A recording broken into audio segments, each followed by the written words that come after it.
तो स्टूडेंट्स अपन पढ़ रहे थे किरचॉफ लॉ, उसको आगे बढ़ाते हैं अपन। इंट्रोडक्शन तो अपन ने ले ही लिया था लास्ट लेक्चर तक, अब उस पर क्वेश्चन कराते हैं डायरेक्ट। साइन कन्वेंशन अपन समझ ही गए थे कैसे लगाना है अपन को, ठीक है। और कल एक बेसिक क्वेश्चन तो नहीं किया था हमने, सिर्फ इसको यूज़ कैसे करना है वो सीखा था। आज अपन डायरेक्ट क्वेश्चन करेंगे, ठीक है, और इसके अलग अलग वेराइटियों को समझेंगे अपन। पहले अपन एक बहुत ही ईजी सा क्वेश्चन ले लें ताकि अपन को ये KVL पूरी तरीके से समझ में आ जाए। तो सपोज़ ऐसे मैंने कोई क्वेश्चन बनाया, देखो ये एक सर्किट बना रहा हूँ,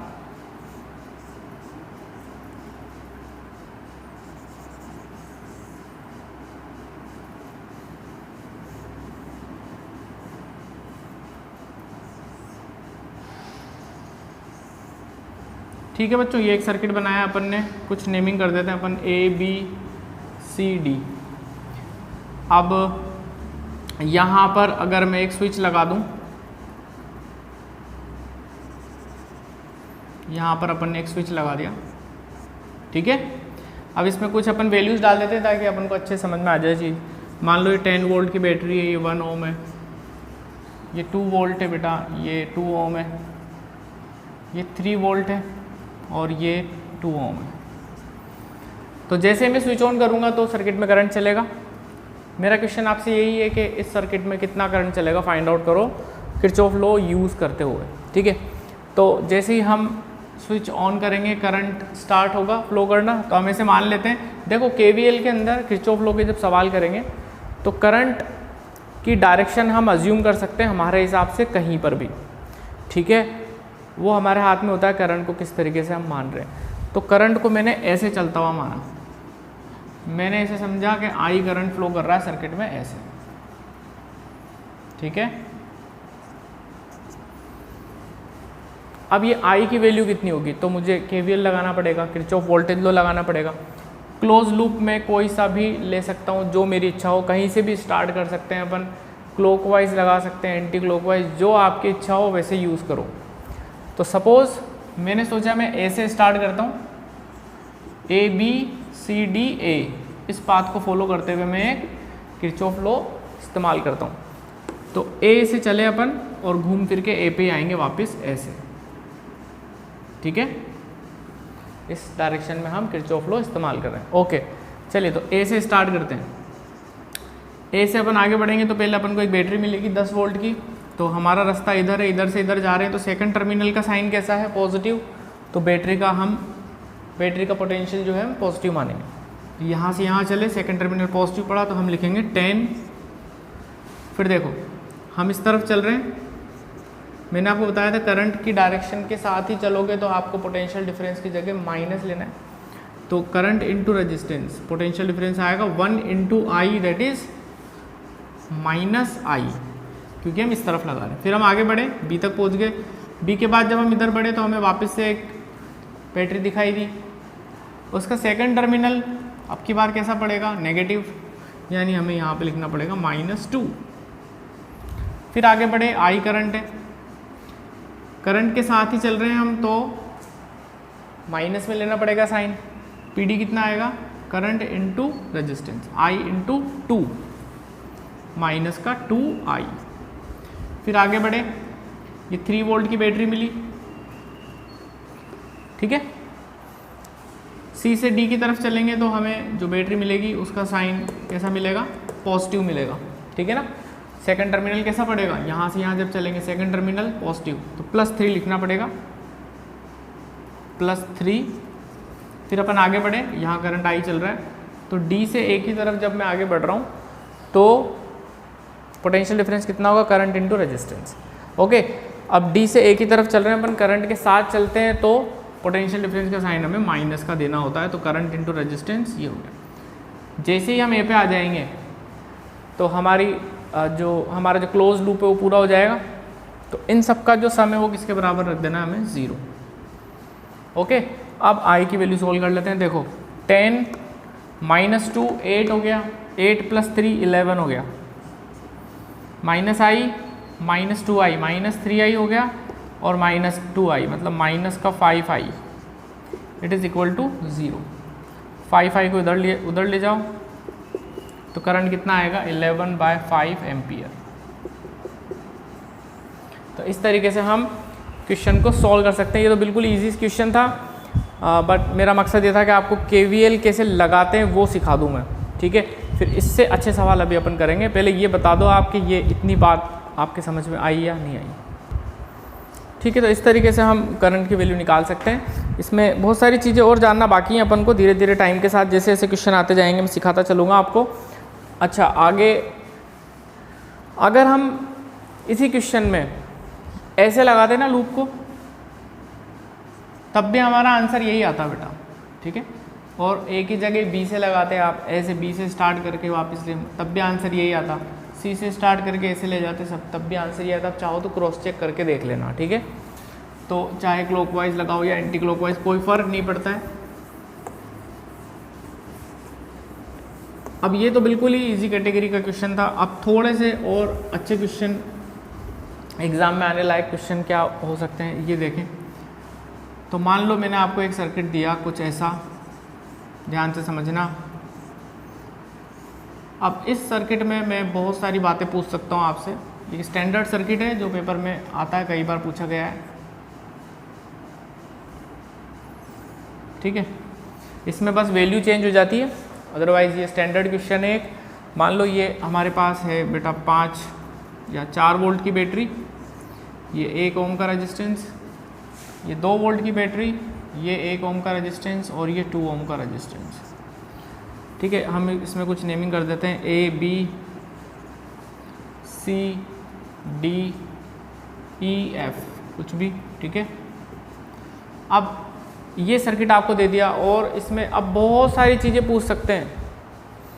इसमें ये मैं पूछ सकता हूँ आपसे कि इस ब्रांच के अंदर कितना करंट है, यहाँ पर कितना करंट है, यहाँ पर कितना करंट है, ठीक है।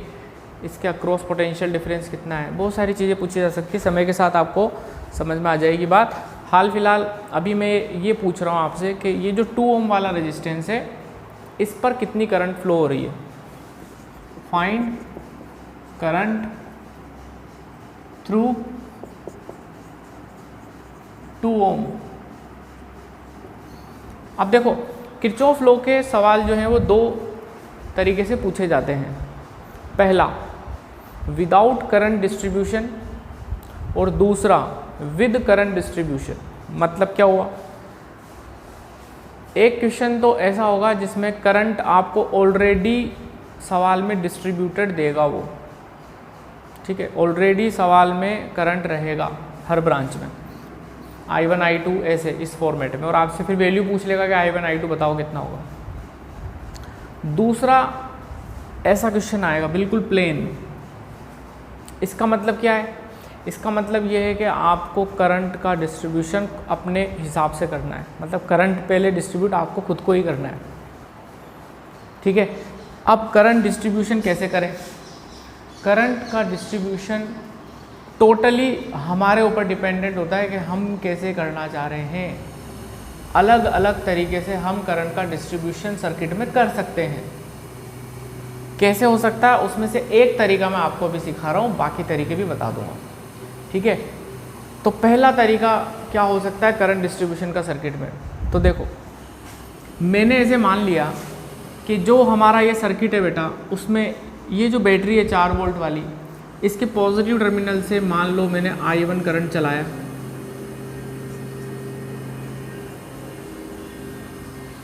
और ये जो 2 वोल्ट की बैटरी है इसके भी पॉजिटिव से मैंने कुछ करंट चला दिया I2, है ना। ये सब हम अज्यूम कर रहे हैं, ठीक है, सवाल में नहीं गिवन था, हम अज्यूम कर रहे हैं। यहाँ से I1 करंट गया, यहाँ से I2 करंट गया। अब C पॉइंट पे आ जाओ, यहाँ I1 आ रहा है, यहाँ I2 आ रहा है जंक्शन C पे। तो मैंने आपको किरचॉफ करंट लॉ सिखाया था, उसमें ऐसा बोला गया था कि जितना करंट जंक्शन पर आता है उतना ही करंट जंक्शन से जाएगा भी सही। तो कितना आ रहा है I1 और I2, तो यहाँ से कितना चला जाएगा I1 प्लस I2। देखो I1 और I2 दोनों ऐड हो जाएंगे बेटा और इस 2 ओम पे आ जाएंगे। फिर करंट यहाँ आएगा, इसके बाद करंट को 2 ब्रांचेस दिखेगी, एक इधर और एक इधर। इधर कितना जाएगा, इधर जाएगा I1। कैसे पता चला, देखो पॉजिटिव टर्मिनल से जितना करंट निकलेगा नेगेटिव टर्मिनल में भी उतना करंट ही आएगा। तो यहाँ से I1 निकला था तो हमारे इस नेगेटिव पे क्या जाएगा I1। तो ऐसे I1 प्लस I2 में से I1 इधर घूम के इधर चला जाएगा और I2 इधर घूम के इधर चला जाएगा। तो अब मैंने इस सर्किट में करंट का डिस्ट्रीब्यूशन कर दिया मेरे हिसाब से। कोई और बच्चा अलग तरीके से कर सकता है। बात मेरी समझ में आ रही है? तो पहले आप ये करंट का डिस्ट्रीब्यूशन लिख लो, फिर मैं आपको KVL लगा के I1 I2 ये सब वैल्यू कैलकुलेट करूँगा। पहले आप इतना लिख लो फटाफट, ओके? ठीक है बच्चों, पहले इतना लिख लो करंट का डिस्ट्रीब्यूशन। अब एक बार हमने करंट का जब डिस्ट्रीब्यूशन कर लिया तो हम KVL लगाने की पोजीशन में आ गए, किरचॉफ वोल्टेज लॉ लगा सकते हैं। अच्छा, कितने लूप दिखाई दे रहे हैं हमें, क्लोज लूप? तो आंसर है 3। एक तो ये वाला, एक ये वाला और एक ये पूरा। तो 3 लूप दिखाई दे रहे हैं, तो 3 बार KVL लगा दें। आंसर है नो। क्यों? क्योंकि देखो हमारे पास सवाल में वेरिएबल कितने हैं, 2 वेरिएबल हैं, I1 एंड I2। वेरिएबल मतलब जिनकी वैल्यू हमें पता नहीं है, ठीक है, अननोन क्वांटिटीज़। तो अननोन क्वांटिटीज़ कितनी है, 2 अननोन क्वांटिटीज़ हैं। तो 2 इक्वेशन अगर मैं बना लूँ तो मुझे उनकी वैल्यूज़ पता लग जाएगी, फाइंड आउट हो जाएगी। तो अगर हमें 2 ही वैल्यूज़ फाइंड करनी है तो समझदारी वाली बात यही है कि हमें 2 बार ही KVL लगाना है। हाँ, अगर सवाल ऐसा होता कि 3 वेरिएबल होते, I1 I2 I3 ऐसे 3 होते, तो मुझे फिर मिनिमम 3 बार किरचॉफ वोल्टेज लॉ लगाना पड़ता। बट अभी रिक्वायरमेंट 2 बार की है तो हम 2 बार लगा देंगे, ठीक है। अब लूप डिसाइड करें, वो भी आप आपके अकॉर्डिंग कर सकते हैं, कौन सा लूप लेना है और किस डायरेक्शन में लेना है, सब कुछ आपके हाथ में है। तो मान लो मैं पहले ये वाला लूप ले रहा हूँ। देखो A से स्टार्ट करते हैं, ABCDA, ये लूप लिया मैंने। चलिए KVL लगा दें, ऐसे स्टार्ट करते हैं। डायरेक्ट लगा दूँ अब। तो पहले इधर चले तो बैटरी मिली तो 4 volt minus current into resistance. फिर आगे बढ़े, यहाँ कुछ भी नहीं सन्नाटा है, आगे बढ़ो तो इसी डायरेक्शन में करंट इंटू रेजिस्टेंस, तो -2 I1 प्लस I2। फिर यहाँ तक आ गए, फिर यहाँ आ गए तो इक्वल्स टू में रख देंगे 0। सॉल्व कर लेते हैं। 4 minus I1 -2I1 -2I2 is equal to 0, ठीक है। तो ये कितना हो गया बच्चों, -3I1 -2I2 is equal to, ये 4 उधर जाएगा तो माइनस का 4 हो जाएगा, माइनस कॉमन लेके काट दो तो ये हमारे पास पहली इक्वेशन बनेगी 3I1 plus 2I2 is equal to 4। ये हमारी बन गई फर्स्ट इक्वेशन। इसी तरीके से हम एक लूप और लगा सकते हैं, एक लूप पे KVL और लगा सकते हैं और हमें सेकंड इक्वेशन मिल जाएगी। इस लूप पे लगा लेते हैं और अब की बार ऐसे लगा लेते हैं, ऐसे लगा लेते हैं, ठीक है ना, घूम फिर के वापस यहीं पे आ जाएगी। F से चालू करते हैं। तो सेकंड लूप मैंने डिसाइड किया, मैंने सोचा F से लगाता हूँ, तो FECD ये मैंने लूप डिसाइड कर लिया। ऐसे चलूँगा मैं, ठीक है। तो ऐसे चल रहे हैं अपन, देखो करंट के साथ चल रहे हैं, करंट के साथ चल रहे हैं। सेकंड टर्मिनल पॉजिटिव पड़ा तो 2, फिर आगे बढ़े करंट इंटू रेजिस्टेंस तो -I2, फिर आगे बढ़े, यहाँ कुछ भी नहीं है, फिर इधर आए हम तो वही करंट इंटू रेजिस्टेंस तो -2I1 प्लस I2 और फिर वापस यहाँ पर आ गए तो इक्वल्स टू 0। सॉल्व कर लेते हैं इसको। तो 2 -I2 -2I1 -2I2 equal to 0। कितनी, क्या इक्वेशन बनेगी, -2I1 और ये कितना हो जाएगा -3I2 और वो उधर चला जाएगा तो प्लस माइनस का 2। अगली स्टेप में हम क्या करेंगे, माइनस कॉमन लेके काट देंगे या सबको प्लस बना देंगे। तो ये हमारी इक्वेशन नंबर 2 हमें मिल जाएगी यहाँ पर, ठीक है। प्लस हटा देते हैं बीच में से।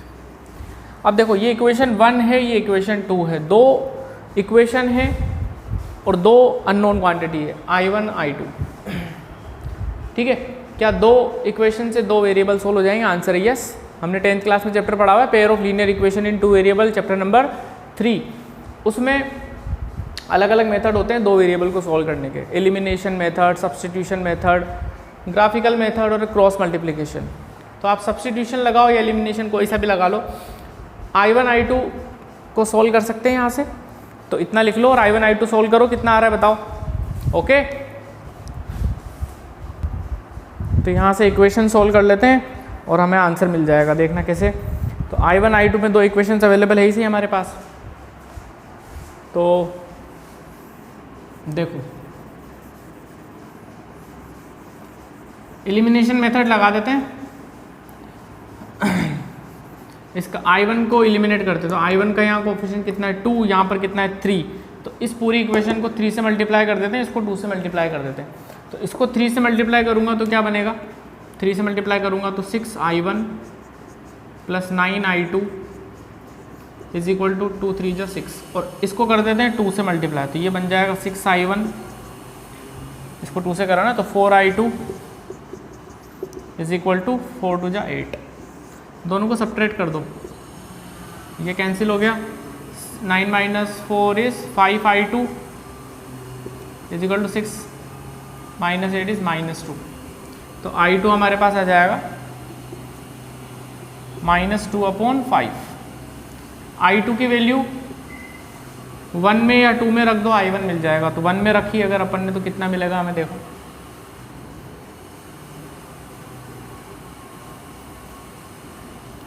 I2 की वैल्यू यहाँ रख दो, तो 3I1 + 2, I2 की जगह -2/5, this is equal to 4। 3I1 plus minus हो जाएगा, 4/5 इज इक्वल टू 4, ये इधर जाएगा प्लस का बन जाएगा, 3I1 is equal to 4 + 4/5। Solve कर लो इसको,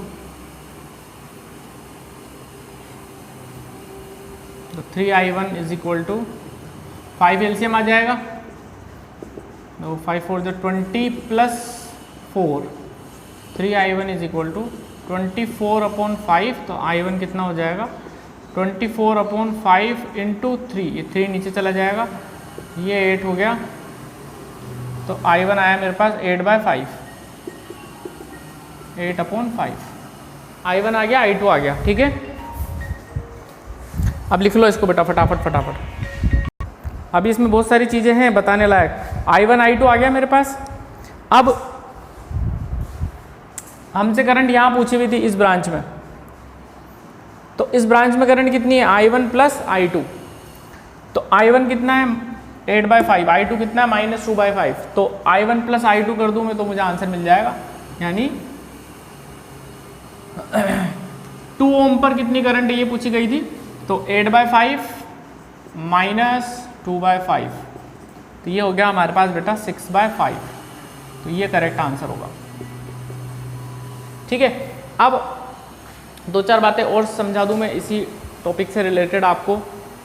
एक चीज़ ध्यान रखना बच्चों कि जब आप करंट का डिस्ट्रीब्यूशन करो और करंट की इक्वेशंस को सोल्व करो, तो I1 I2 I3 ये वैल्यूज़ आपकी I1 I2 I3 जितने भी आप वेरिएबल लोगे, ये सब वैल्यूज़ आपकी पॉजिटिव भी आ सकती है, नेगेटिव भी आ सकती है, ज़ीरो भी आ सकती है। ठीक है, घबराने की कोई बात नहीं है, पॉजिटिव भी आ सकती है, नेगेटिव भी आ सकती है और ज़ीरो भी आ सकती है। अब इनका सिग्निफिकेंस क्या है, तो अगर आपने जो करंट डिस्ट्रीब्यूशन करा है, बिल्कुल ध्यान से सुन लेना, 2-3 मिनट की बात है, लेकिन सबसे इम्पोर्टेंट बात अभी बोलने वाला हूँ मैं, इसलिए पूरे कंसंट्रेशन से सुन लेना, ध्यान इधर उधर नहीं होना चाहिए।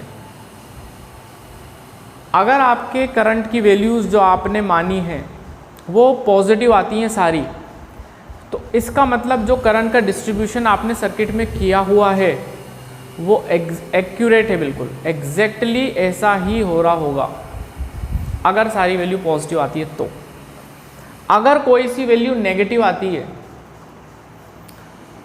तो आप ये समझ जाओ कि जो आपने करंट का डिस्ट्रीब्यूशन करा हुआ है उसमें चेंजेस करने पड़ेंगे। ठीक है, एक्चुअल में भाई ये तो हमने माना था कि ऐसा ऐसा हो रहा है, ये तो हमने अज्यूम करा था। अब अगर सारी वैल्यू पॉजिटिव आ जाती है तो जो हमने अज्यूम करा था वो एकदम एक्यूरेट है, हमने जो सोचा था एकदम सही निकला। लेकिन अगर कोई सी वैल्यू नेगेटिव आ जाती है तो घबराना नहीं है। नेगेटिव आने का मतलब क्या है कि देखो हमारी कौन सी वैल्यू नेगेटिव आई थी, I2 नेगेटिव आई, मतलब हमने I2 को ऐसे चलते हुए माना था।